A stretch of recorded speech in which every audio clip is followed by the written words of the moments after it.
Harper and Harper Audio present Rayleigh Mann and the Quest of Misfits by Ciannon Smart, performed by Jake Fairbrother.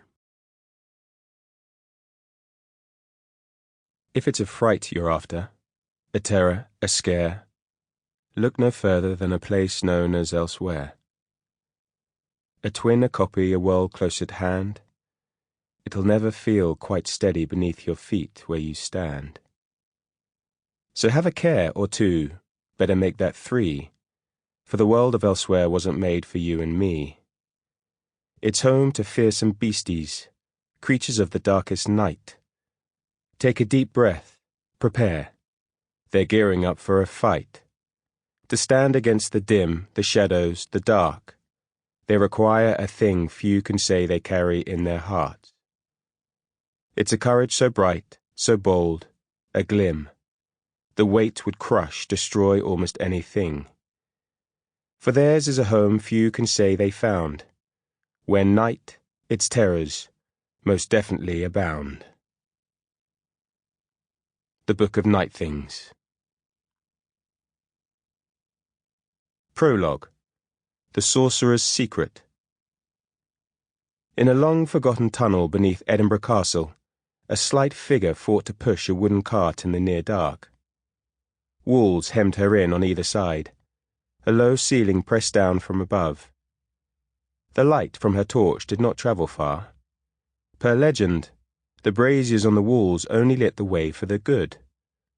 Imbued with the magic of great warriors of old, the series of tunnels could be walked forever, if found by the wrong sort. The braziers did not light for this monster. She belonged in the dark. The cart's front wheel caught on a stone and nearly took her with it as it threatened to keel over. After righting it with much difficulty, she panted her way onward, sweaty with the exertion required to drive the large bed. She didn't allow herself to consider how she'd manage the return trip. If there was one thing she excelled at, other than lying, cheating, and fooling everyone she knew, it was completing her work, by any means necessary. A pause, a change in direction, as she ploughed ahead, sure of her destination. Mostly. She hadn't been travelling the tunnels alone for long, and people far more experienced than she had become lost wandering them a lot sooner, but the cart hit a series of steps. Her marker. She exhaled her relief. So what if the braziers did not light for her? Goodness was as overrated as it was tedious. Leaving the cart in place, she climbed the broad stone steps, dodging spiders the size of teacup saucers. After struggling to raise the trapdoor, she managed to create enough distance to slide up and out into the damp night. She tilted her face into the elements, savouring the fresh air out on the castle mount. Ah. She turned at the insolent drool. Her heart rose and sank at the sight before her. A monster she'd only seen in the news but had studied with feverish abandon the moment she'd been old enough to experience her first crush. He was not the problem. It was what lay at his feet. A body. "They sent you?" came from the living monster. Yes.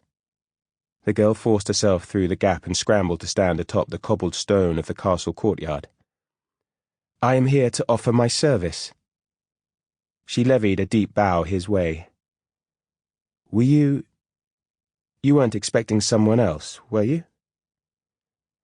"I do not know," the sorcerer mused, stroking the weak chin of his stolen face. The girl blinked, disappointed, her eyes filled with tears. Though admittedly, that was in part due to the monster's coat. Ankle length, it was a most violent shade of orange. "I certainly expected someone interesting, who had accomplished many evil and dastardly things. You barely succeeded in pushing a cart here, from what I heard." His thin lips curled. "Near swooned over the body." The guard, judging by his uniform, human, lay sprawled on his front. It wasn't a flattering pose. One of his legs was hiked up, Sample complete. Ready to continue?